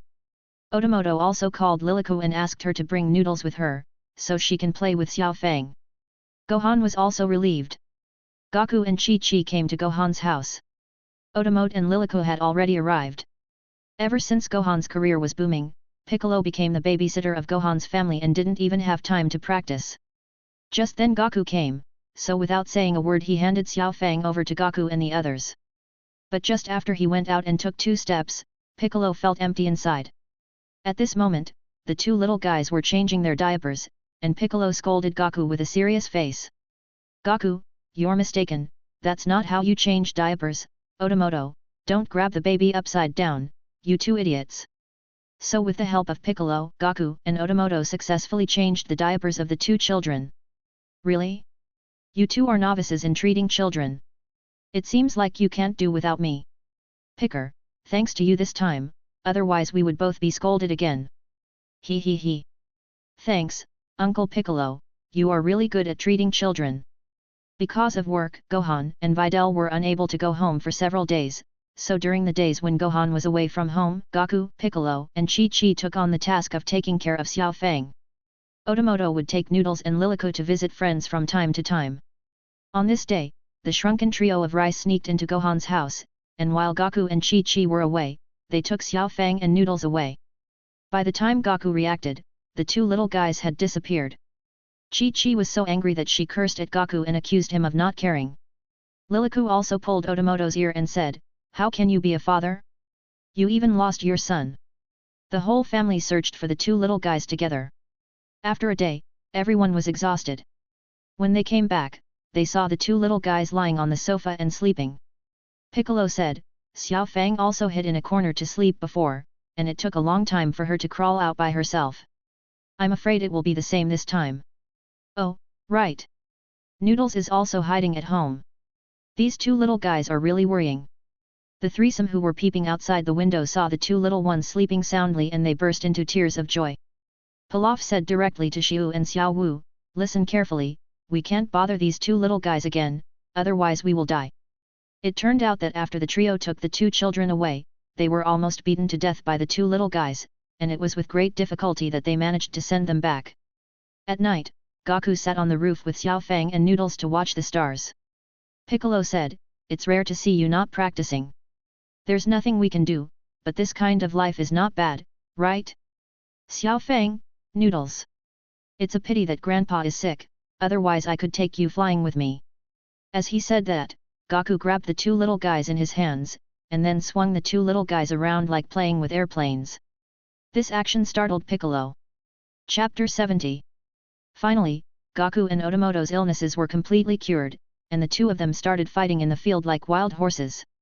Kiki happened to come to observe the situation in the field, and when she saw that the field had become a mess, she immediately fainted from anger. After returning home, Chi-Chi scolded Goku, and Liliku pulled Otomoto's ears again. I didn't expect 2 powerful scions to be so henpecked. On this day, Goku seemed to be worried about something. Whether he was hanging clothes or eating, his body showed high tension. Even the slightest sign of trouble would lead to an attack. Kiki felt very strange, so she called Otomoto. After Otomoto heard Chi-Chi talk about Goku's behavior, he was immediately confused. Lilico asked, "What happened to Dad?" "I don't know. Mom said Dad always felt like someone was watching him." "How could someone be observing Dad? Could it be that someone wants to kill him? Even if it is the case, they can't beat Dad. Don't worry." After hearing what Lilico said, Otomoto thought for a while, and suddenly seemed to remember something, and rushed out of the house. Arriving at Bayazai Mountain, Otomoto went straight to Gaku and asked, "Dad, could it be that what you said last time was true? Did you really ask Hit to assassinate you?" "That's right. Hit didn't use his full strength last time, so I asked Weiss's sister to help Hit give me a commission. Don't tell Kikai about this, otherwise I will be scolded again." It turned out that before, when the two of them had just recovered from their delayed disorder, Gaku told him that if he entrusted Hit to kill him, he could fight Hit in his strongest form. Unexpectedly, Gaku really did this. Goku's behavior left Otomoto speechless. "Really, Dad, you really are risking your life. Please, don't tell Kikai." "I know. I won't tell Mom about this, but Dad, you have to be careful." "I know. I'll pay attention." When they got home, Chi-Chi quickly asked, "How's Gaku?" Otomoto said, "Well, Dad is fine, don't worry." He said this, but his expression completely betrayed him. Kiki didn't believe what Otomoto said at all, but there was nothing she could do. Since Otomoto can't be relied upon, Chi-Chi can only turn to Gohan and Goten. So the two of them followed Gaku whenever he went out. Gaku walked around completely carefree with his eyes closed, relying entirely on his feeling. As a result, Gaku walked into a women's lingerie store and was called a pervert. Gaku simply gave up and searched everywhere, but found nothing. For the next few days, Gaku was in a state of high tension. One night, Gaku suddenly felt extremely uneasy and rushed out of the house. At this time, under Gohan's questioning, Otomoto told Gohan that Gaku had commissioned Hit to kill him, but neither of them told Chi-Chi and Goten, only Piccolo knew it. When they realized that Gaku had left the house, they quickly chased after him. In the wilderness, Gaku and Hit stood face to face. "I knew you were coming. Son Gaku, someone has entrusted me to kill you. Although I respect you very much, as a killer, I can only kill you. Come on then." Hit. Gaku immediately transformed into Super Saiyan Blue and gathered energy bullets at Hit. Hit directly used flash time and killed Gaku with one blow. Gaku fell straight down and fired the energy bullet in his hand into the sky. At this time, Wuhan and his friends rushed over and saw that Gaku was dead. Wuhan collapsed and shouted, "Dad!" Piccolo placed his hand directly on Goku's heart and injected breath into him again and again, intending to restore Goku's consciousness. "Gaku, wake up!" But it didn't happen at all. Gaku was already completely dead at this time. Just when they were at a loss, the energy bullet fired by Gaku fell down and hit Goku's heart. Goku's stopped heartbeat miraculously started beating again, and Piccolo quickly healed Goku's injuries. After Gaku woke up, he went straight to find Hit. Hit was shocked to see that Gaku was alive again, but as a professional killer, Hit decided to kill Son Goku again. From then on, the strongest beings from the 7th universe and the 6th universe began a life and death contest. Chapter 71. The timeline is wrong. This part should be about Hua Shang Guoxing. I remembered it wrong, so I'll just leave it as it is. Gaku and Hit, the strongest humans in the two universes, have a decisive battle here. Gaku directly turned into Super Saiyan Blue and attacked Hit. Hit dodged calmly and then attacked Gaku directly. Since Gaku had been attacked by Hit before, he was prepared this time and punched directly towards Hit's position. Hit dodged it directly and then attacked Gaku. Gaku took Hit's attack head-on and was knocked out. However, since Hit was not prepared for Goku's previous attack, he attacked with the momentum when he dodged, and could not cause any effective damage to Gaku. Gaku got up from the ground and said, "As expected, you are the killer Hit. However, this level of attack can't kill me." Ha! Gaku exploded with anger and rushed towards Hit at an extremely fast speed. Hit used dodge to dodge Goku's attack, then threw a punch through the air. Gaku suddenly felt a strong sense of uneasiness, and turned around, crossing his arms. A powerful impact force hit Goku's forearm. It turns out that Hit used this move when he killed Gaku before, but the same move had no effect on Gaku at all. "Hit, I've seen through your attack." Hit punched in all directions, and Gaku blocked all of Hit's attacks. After Gaku blocked Hit's final attack, the ground beneath him collapsed, and Hit said, "Sure enough, you saw through it completely the third time. It's my turn this time. Gaku stepped on the gravel and rushed towards Hit. Gaku rushed to Hit and attacked him, but Hit dodged it with a flash. Gaku could basically predict the direction of Hit's attack and attacked directly towards Hit's real position. Hit calmly dodged Goku's attack and then used the flash time to move. Goku's attack missed, and Hit evaded from behind Gaku and then delivered a heavy blow directly to me. Gaku was knocked out, and Hit slowly descended from the sky, then said to Gaku, "Son Gaku, you are very powerful, but you are still a little bit short of me who can use my full strength." "That's hard to say." Gaku exploded with anger, and the red aura of Kaioken appeared on his body. 10 times Kaio Fist. The powerful wind wave blew Hit so hard that he couldn't open his eyes. Hit continued to use flash to attack Gaku. Gaku didn't dodge at all. "Since I can't dodge, then I won't dodge." Ah!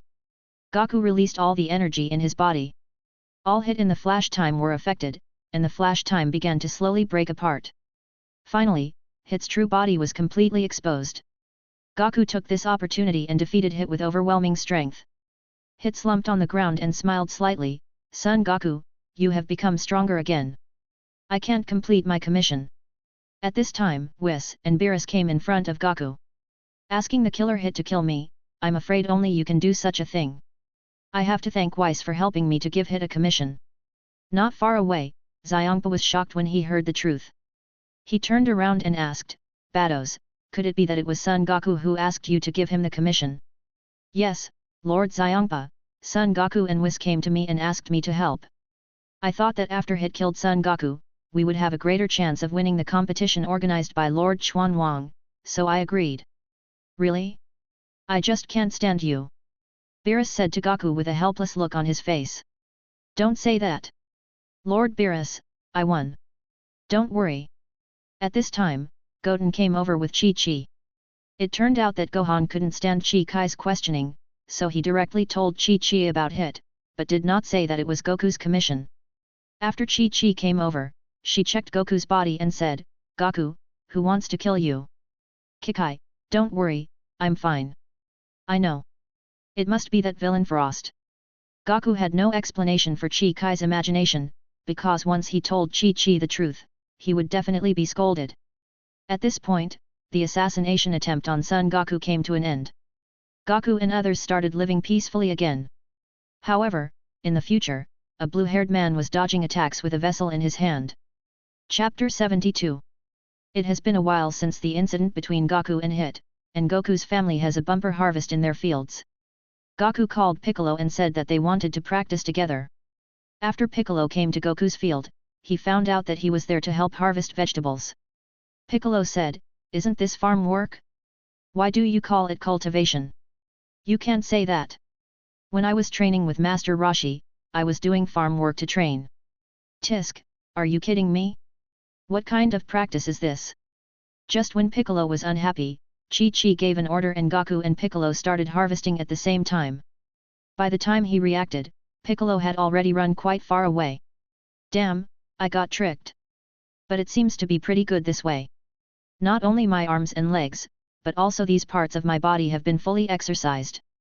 Piccolo originally planned to quit, but after feeling that every aspect of his body had been exercised, he gave up the idea.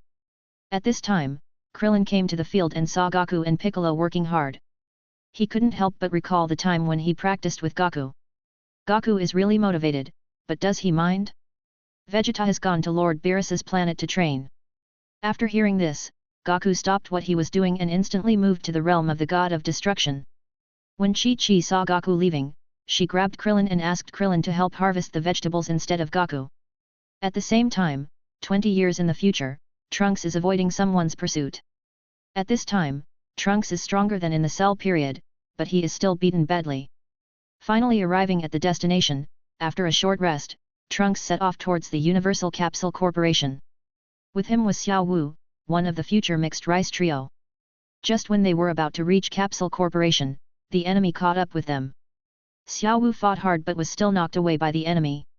After Xiao Wu's delay, Trunks finally arrived at Capsule Corporation.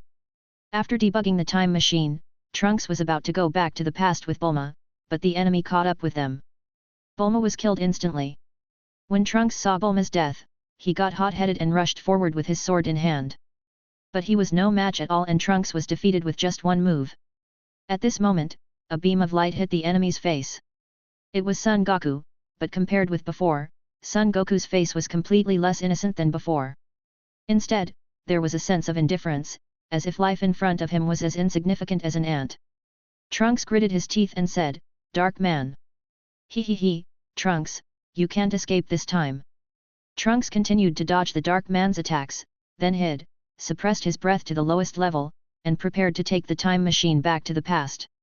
When the Dark Man saw Trunks preparing to escape, he rushed towards him at an extremely fast speed. At the critical moment, Trunks successfully returned to the past. In the past, Trunks and the trio were in class. During the break, a time machine suddenly appeared in the yard of the Universal Capsule Company. Little Trunks hurried forward to check and found Big Trunks who had fainted inside. Before the end of the future chapter, Big Trunks and Little Trunks are used here to represent him. Bulma hurried forward to check the time machine, and saw the word hope written on it. It was none other than Tou who came from the future. Bulma quickly asked Little Trot to move Big Trot out, and then used the connection attack given by Whis to connect Goku and Vegeta. In the world of destruction, Goku and Vegeta became nervous when they saw that Vegeta was covered in wounds. Trunks? Why did it have to be like this? I don't know. Trunks is back with injuries all over his body. You guys should come back quickly. At this time, Little Te was misled by the mixed rice trio and thought that Big Te was the illegitimate son of Bulma and Vegeta, but he didn't know whose son he was. When Little Trunks heard Big Trunks' name, he was shocked and said, "This guy is also called Trunks." Vegeta quickly said to Bulma, "Bulma, is Trunks here? I mean Little Trunks." Bulma quickly asked Zayat to go to the yard and work at full speed. Xiao Te was still in shock. After hearing what Bulma said, he asked, "But what about this person? Hurry up!" Bulma shouted, and Xiao Te quickly ran to the yard and turned into a Super Saiyan. Goku used instant movement to capture Zayat's breath and returned to Earth. After coming back, Goku immediately moved to the location of Sage Karin, took the remaining senzu beans, and then returned to the Universal Capsule Company again. Goku gave the senzu beans to Dat to eat. Dat opened his eyes, saw Goku's face, and attacked Goku directly. Chapter 73. When Da Te saw Goku, he attacked him directly. Goku asked confusedly, "What did you do, Trunks? It's me." Da Te gritted his teeth and said, "You bastard, you killed everyone." Just when everyone was confused about the situation, Bulma slapped Tarkov on the back of the head. This slap directly woke up Dato. Dato looked at Goku's face, then looked at Vegeta and Bulma. Tears couldn't stop flowing, and I kept saying, "I'm finally back." Goku quickly asked, "Trunks, what happened?" Just as Big Trunk was explaining to Goku, Beerus came up behind Little Trunk and asked, "Boy, I remember your name is also Trunks." Tet nodded, and Beerus said, "I see." The mixed rice trio jumped out and said, "Dear adults, I understand how you feel now, but can you explain who this person is?" And pointed their finger at Da Te. Bulma said, "This is very easy to explain. This child is the future Trunks." Xiao Te said in shock, "He is my future self." Y stepped forward and said, "Really? I thought humans couldn't build a time machine, but I didn't expect it to actually be built. Mrs. Bulma, you should know that manipulating time is a serious crime. Who built this time machine?" "My future self, of course." "In that case, let's just destroy you and curb this situation right away," Beerus said with a smile. Da Te asked in confusion, "Who are these two?" "They are Lord Beerus, the god of destruction, and his follower, Mr. Whis." After knowing the identities of the two, Dat immediately knelt down in front of Whis and said, "My Lord God, this is all my fault. Please don't hurt my mother." Beerus pointed at himself and said, "I am the god of destruction." After seeing what Big was doing, Whis explained, "I am not a god, I am just a follower, and this is the god of destruction Beerus-sama." Dato turned towards Beerus and repeated what he had said to Whis. Beerus said, "You can ask me to let you go, but there are conditions." It's very simple. Just give me some delicious food that I have never tasted before." After hearing this, Bulma took out a sausage from her clothes, and Beerus was immediately conquered by the taste. At this time, Otomoto came to the Capsule Corporation and saw Big Trunks, but Otomoto had never seen Big Trunks before, so he asked Goku, "Dad, who is he? Why does he look like Trunks? By the way, you haven't seen him. He is future Trunks. Trunks, this is my son, the artificial scion Otomoto. Hello. Det bowed to Otomote. Hello, what will I look like in the future? When Otomote heard that Data was from the future, he quickly asked about his future self. I don't know. I haven't seen you in the future. Hey. I don't exist in the future. Seriously, I thought my future self was very strong, but I didn't expect that I wouldn't exist in the future. By the way, Trunks, you haven't told me why you came back. Goku said. Something happened in the future. There is a new enemy, and he is very powerful. Is it Majin Buu? No, it's not. After Dabura and Babadai came to Earth, I killed them both with the help of Lord Kaishin and directly prevented Buu from being resurrected. Who is that? Uncle Goku, I want to apologize to you for attacking you without any reason because that enemy claimed to be Son Goku. After hearing this, everyone was shocked. Det continued to explain what would happen in the future. You mean, the enemy claims to be Son Goku and his face looks exactly like this guy? Vegeta said, pointing at Goku. Yes, to distinguish him, we call him Black Goku. Goku said, why do you feel more stylish than me? I agree. You are indeed more stylish than your father. After hearing the enemy's name, Bulma complained, what a lame name. Dati hit back directly, but this name was given by the future mother. It seems that the name of my future self is a bit exaggerated. Bulma smiled awkwardly. Chapter 74. After everyone learned from Dat what would happen in the future, they were all wondering about the identity of the enemy. At this time, Otomoto said to Trunks, Trunks, can you compete with me? In the future, you can actually protect the Earth by yourself. You must be very powerful. Let me see how strong you are. Come on. In the future, I will let Brother Otomote see how powerful I am. Xiao Te said excitedly on the side. In that case, come on. After saying that, Da Te directly transformed into Super Saiyan 2. Seeing this, Goku couldn't help but praise, it seems that Trunks has gone through a lot of training. Now his strength can be compared with Majin Buu. Humph, you don't even need to tell me that. Trunks has the noble bloodline of the Saiyan royal family, no worse than anyone else. You can't say that. Don't forget that Otomoto's talent is stronger than ours, otherwise he wouldn't have been able to reach our level so quickly. After seeing Tato transform, Otomoto also became Super Saiyan 2 and said, you are very powerful, but you are not my opponent. We'll know who wins and who loses only after the fight. Come on. I won't show mercy. You're so arrogant. So be careful. After saying that, Otomoto rushed forward. Before Trunks could react, Otomoto had already come behind him.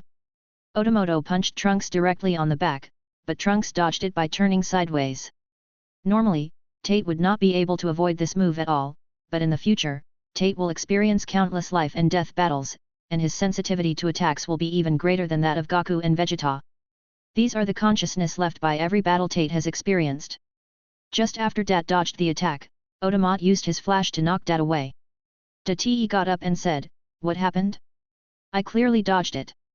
This move is called flash. I can jump for 0.5 seconds.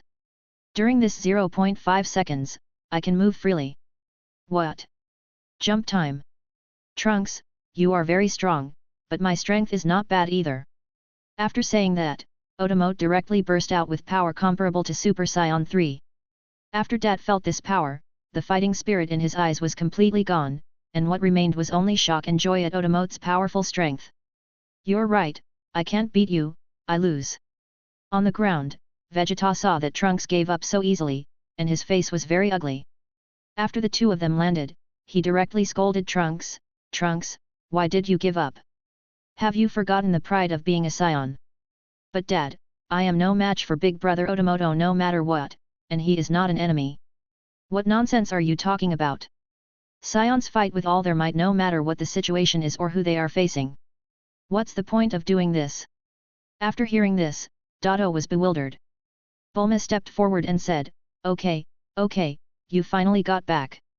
You should have a good rest.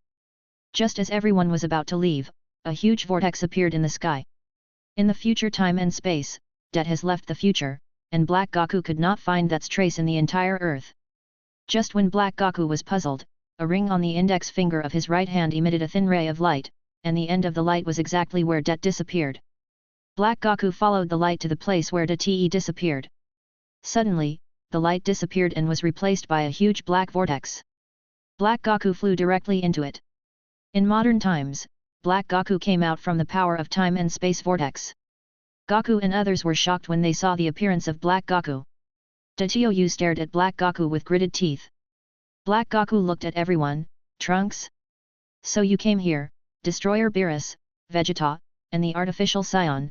I see, this is that era. When Goku saw this guy who looked exactly like him, his fighting spirit was instantly ignited. While everyone was stunned, he flew directly towards Black Goku. Vegeta saw Goku rushing up and shouted directly at Goku, "Kakarot, what are you doing?" Sorry, let me go first this time, and you can take over next time. First 2 chapters will be posted, and the rest will be posted around 6 p.m. Chapter 75. Whis noticed the ring on Black Goku's hand and warned, "Master Beerus, please look at the dark man's hand." Beerus followed Whis's words and looked at Black Goku's hand. That is it. At this point, Goku had already flown in front of Black Goku and said, "You are the dark man. You really look exactly like me. I've heard a lot about you. Son Goku, I've long wanted to use this body to fight you." Goku was very confused when he heard what Black Goku said. "Hey? What do you mean? You don't need to know." After saying that, he fired a gas bomb directly at Goku. Goku crossed his arms to block, but the powerful impact sent Goku flying. Black Goku flew directly in Goku's direction. Just after the two left, Piccolo and Krillin asked, "Who is this guy?" These two came when Trunks came back. Bulma said, "He is my enemy." It's as if she didn't say anything. Beerus said leisurely, "Son Goku vs. Son Goku, it's quite interesting." Everyone flew towards the two people. In the wilderness, Son Goku and Black Goku started their first confrontation. Goku deflected Black Goku's energy bullet, staggered to his feet, wiped the dust off his face, and smiled, "You are quite capable. But you can't defeat me with this level of attack." After saying that, he immediately transformed into Super Saiyan 2. Black Goku was slightly surprised to see Goku transform, Super Saiyan. "It's my turn to attack." Goku attacked Black Goku directly. The two fought back and forth.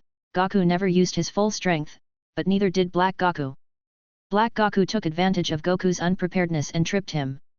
The moment Goku fell, he grabbed Black Goku's hand and threw him out.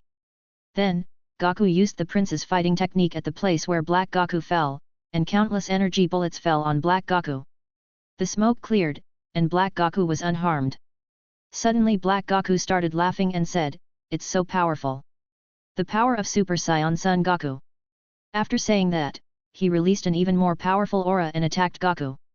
At this time, the space-time rift above Capsule Corporation began to become chaotic, as if it was about to collapse. Black Goku launched a fierce attack on Goku, who fought back with difficulty and gradually fell into a disadvantage. Suddenly, Black Goku took advantage of Goku's unpreparedness and punched him directly in the abdomen. Goku felt pain, and then Black Goku kicked Goku away with another heavy kick. Goku steadied himself in the air, but before he could react, Black Goku fired continuous energy bombs at him.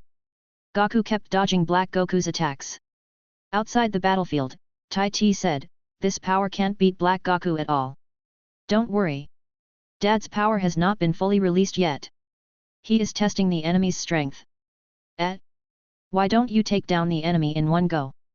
"Humph, it's a bad habit of Kakarot not to use his full strength at the beginning." On the battlefield, Goku and Black Goku fought back and forth, countering each other's moves, and they were incompatible with each other.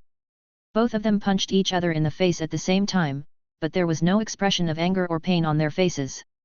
Instead, they both laughed. The two stopped attacking and separated to confront each other. Goku asked, "What are you testing? I should be the one saying this. I'm waiting for you to use your full strength. Don't be so anxious, let's play slowly, okay?" Inside the Capsule Corporation, Whis and Beerus watched the entire battle between the two from Whis's cane. Whis praised, "This dark man is quite powerful. Well, he looks like Son Goku, but he's not Son Goku."